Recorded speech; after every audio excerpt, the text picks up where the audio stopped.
So you're in Europe, you've got a bit of extra money, and you're thinking about investing. The problem is, if you're just starting out, it can feel confusing and overwhelming. To make matters worse, most of the investing content on YouTube is aimed at Americans, which doesn't always apply to us here in Europe. That's why I made this simple guide to help you invest safely and effectively as a European. Before we begin, just a quick note. I'm not a financial advisor. Everything I share here comes from my own research and experience. If you find this useful, don't forget to subscribe and turn on notifications so you don't miss future videos. Let's start with the big question. Why should you even invest? The main reason is simple: to make sure you have enough money when you retire. Yes, Europe has public pension systems, but relying only on state pensions usually isn't enough. On average, state pensions in the EU pay about €1,300 a month. That's much less than most people earn during their working years, which means that when you stop working, your income will drop a lot.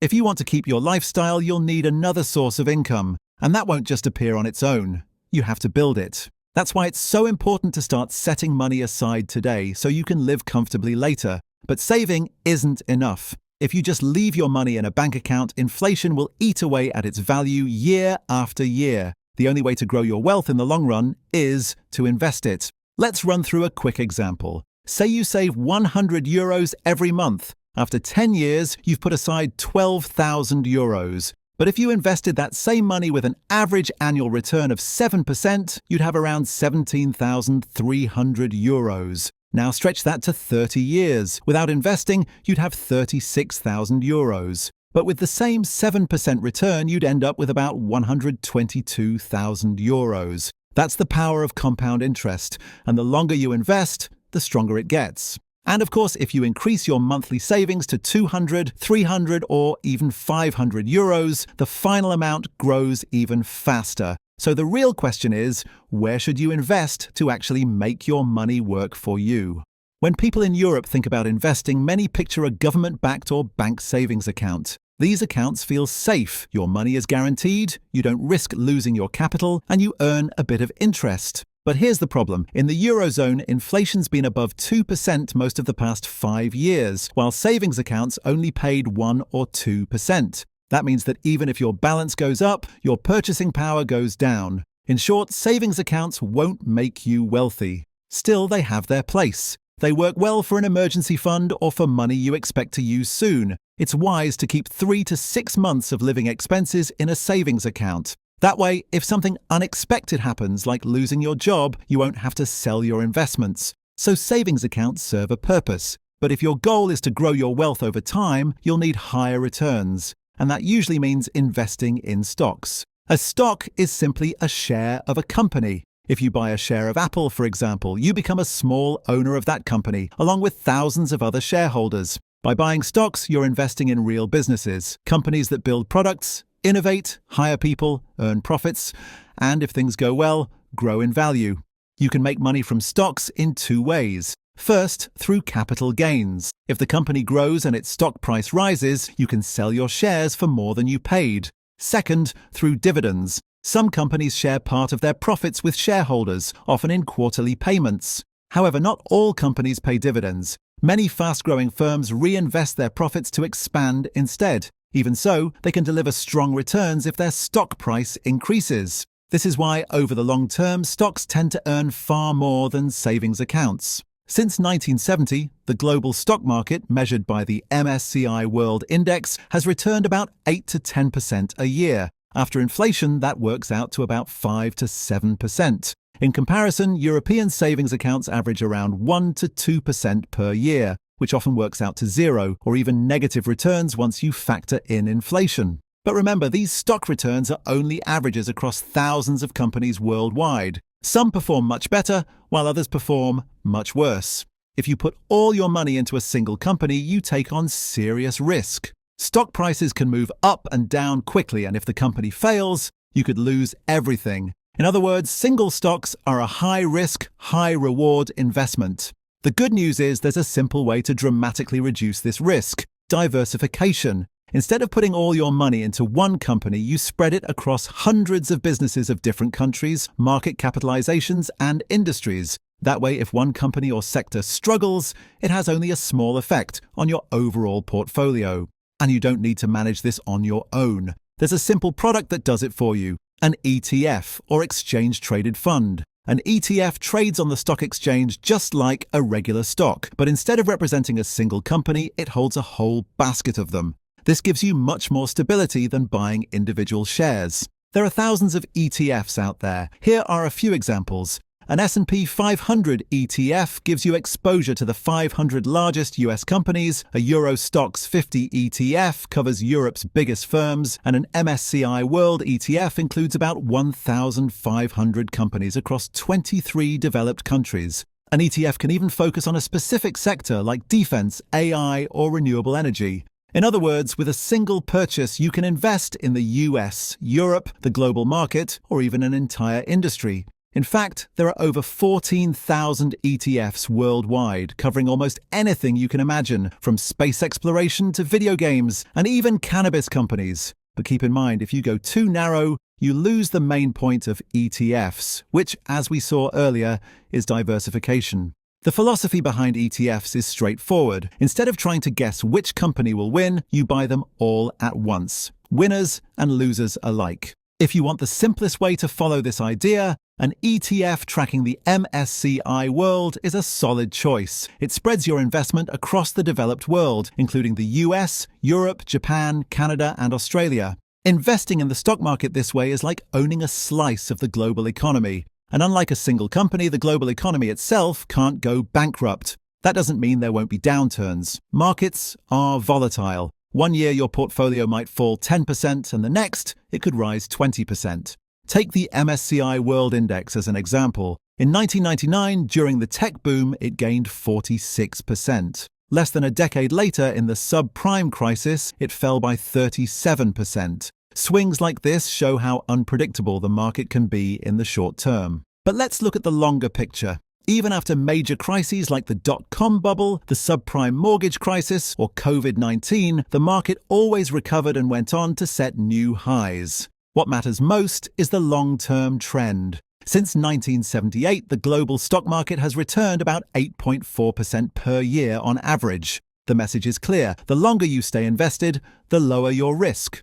That's why it's best to invest with a horizon of at least 10 years, and ideally 20, 30, or even 40. The stock market isn't a place for money you'll need soon. If you plan to use your savings in a few years, for a car, a home, or any major expense, then a savings account or another short-term, low-risk option is a better fit. Okay, that was the theory. Let's see how it works in practice. I'll show you how to make your first ETF investment in 3 simple steps. The first step is choosing which ETF to invest in. Since an ETF always tracks a stock market index, you first need to decide which index you want to follow. For beginners, the simplest and safest choice is the global market. As we mentioned earlier, the MSCI World Index is a great option. One of the most popular ETFs tracking this index is the iShares Core MSCI World UCITS ETF USD Accumulating. I know the name looks intimidating at first, but don't worry, we'll break it down together. Understanding an ETF's name helps you know exactly what you're investing in. iShares is the brand, owned by BlackRock, the world's largest asset manager. Core means it's part of iShares Core Range, a well-diversified, low-cost ETF built for long-term investing. MSCI World shows which index the ETF follows. UCITS ETF means the fund meets European rules for safety and transparency. USD is the currency of the index. If you buy it on a European exchange, the purchase is usually done in euros, without conversion fees. I'll show you how to pick the right version in a moment. And finally, ACC stands for accumulating. Dividends aren't paid out to your account, they are reinvested in the fund automatically. This last point is really important. Some ETFs are accumulating, others are distributing. A distributing ETF pays dividends directly to your account, and in most European countries, these dividends are taxed right away. An accumulating ETF reinvests dividends automatically. That way you aren't taxed as long as you don't withdraw, and your money grows faster thanks to compound interest. If you're investing for the long term, an accumulating ETF is usually the simpler choice. That's how I invest myself. Most of my portfolio is in this ETF, and in a moment I'll show you exactly how I invest in it. Before we move on, the second step is opening an account with a stockbroker. A broker is the middleman that lets you buy and sell stocks and ETFs. I've put the most popular options for Europeans on the screen. If you're just starting out, there's no need to overcomplicate things. The key is to pick a platform that is both reliable and easy to use. I personally use DEGIRO. It's available in most European countries, so you can open an account no matter where you live. They also offer a wide selection of ETFs with some of the lowest fees on the market. This makes it a great choice for long-term passive investing, especially with ETFs like the MSCI World. You can open an account using the link in the description. Once your account is set up, the next question is, how much should you invest each month? A simple rule to start with is the 50-30-20 rule. That means about half your income goes to needs like rent, bills and groceries. Around 30% goes to wants like restaurants, hobbies or travel. And roughly 20% goes to savings and investments, the money you set aside to build your future. For example, if you earn €2,000 a month, 1,000 goes to needs, 600 to wants, and 400 to savings. Of course, these numbers aren't set in stone. If your living costs are higher, your needs might take more than half. And if you can save more than 20%, that's even better, your money will grow faster.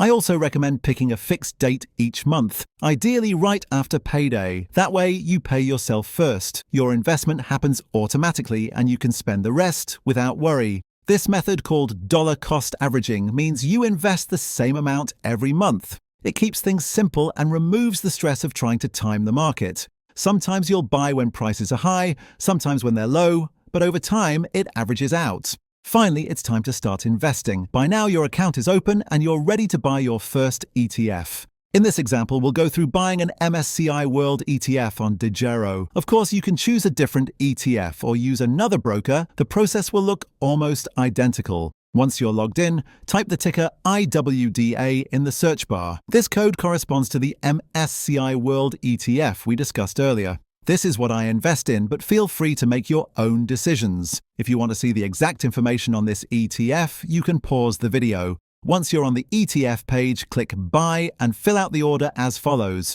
For the order type, select Market to buy immediately at the best available price. For validity, choose Day Order, which means the order will expire at the end of the day if it isn't executed. For quantity, enter 1 to buy 1 share. Finally, click Place Order.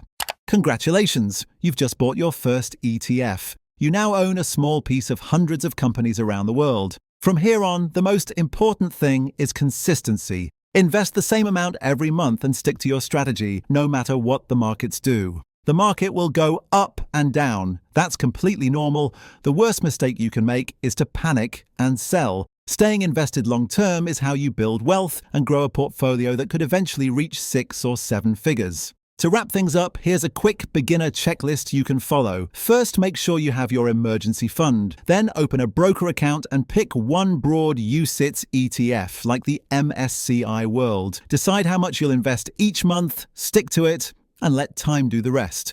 It doesn't need to be more complicated than that. That wraps it up. Questions? Comments? Leave them below. Subscribe for more, and I'll see you in the next one.